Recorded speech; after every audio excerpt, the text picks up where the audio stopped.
Hola a todos, ¿cómo están? Mi nombre es María Paula Alarcón de grado 11 y el día de hoy vamos a hablar acerca de las funciones exponenciales y logarítmicas, así que acompáñenme.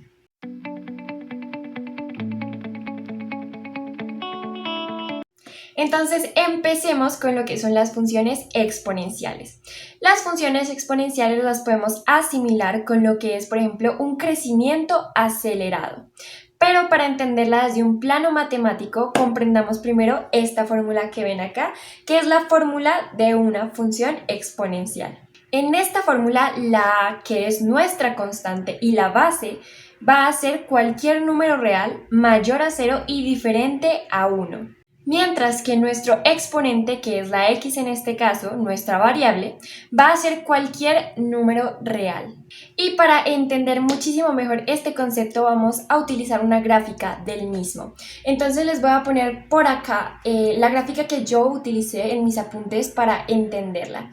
Y como pueden ver, aquí hay dos funciones, las dos son exponenciales, sin embargo una está creciente y la otra decreciente. Es decir, una va como subiendo y la otra va bajando. Una de las principales características que nos permiten identificar esta función es que su asíntota es horizontal. Esto significa que nunca va a cortar con el eje X. Otras de sus características, además de la que les acabo de mencionar, es por ejemplo que su dominio es de todos los números reales.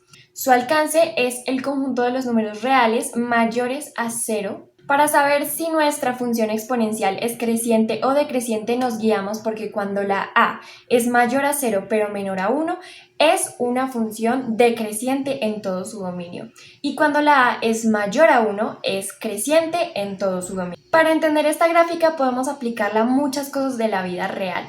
Uno de los ejemplos, por ejemplo, es la reproducción de una bacteria, por dar un ejemplo, ¿no? Las bacterias se reproducen muy rápido, pues algunas clases de ellas. Entonces, por ejemplo, una bacteria que se divide en dos horas y en otras 2 horas, cada una de estas dos se divide en dos, entonces ahora tenemos 4 y de esas 4 salen después 8 y así sucesivamente. Eso es un crecimiento exponencial de bacterias. Entonces vamos a ver su crecimiento plasmado en una gráfica con una función exponencial en donde arranca este proceso de reproducción de la bacteria y luego ¡fum!, arranca para arriba. Y ahora vamos a hablar acerca de la función logarítmica, que es básicamente la inversa a la función exponencial. Entonces las funciones logarítmicas funcionan exactamente de la misma manera, pero en un sentido contrario. Para entenderlo les voy a colocar la gráfica por acá y vamos a poder ver cómo es que se ven las funciones logarítmicas. Si se fijan, a diferencia de la función exponencial, aquí la asíntota es vertical y así es como podemos diferenciarlas. Cuando nos referimos a las funciones logarítmicas, hablamos de que su dominio son todos los números reales positivos y su alcance son todos los números reales. Al igual que en la anterior, en la función logarítmica, cuando a es mayor a 1, la función va a ser creciente y cuando a es mayor que 0 pero menor que 1, la función es decreciente. Y pues que no se nos vaya a olvidar que en esta función la asíntota es vertical y eso significa que nunca va a cortar con el eje Y. Un ejemplo que podemos utilizar para entender las funciones logarítmicas es, por ejemplo, cuando hablamos de que hay temblores y los medimos con la escala de Richter. Como pudimos ver, estas dos funciones son muy parecidas en muchos aspectos y nada más el hecho de que sean inversas las hace tener demasiadas cosas en común.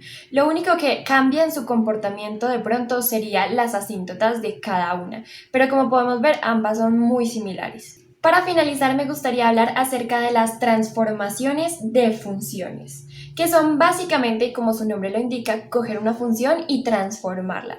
Pero hay 3 formas específicamente de hacer este proceso.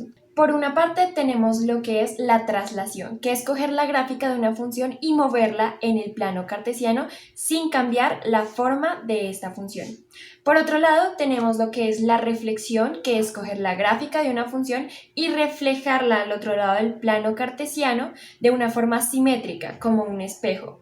Y por último tenemos lo que es la expansión, que es tomar la gráfica de una función y volverla un poco más grande manteniendo su concepto, su forma. Y bueno, hay diferentes procesos para cada una de estas transformaciones que realmente llegan a afectar la fórmula de la función y la gráfica de la misma.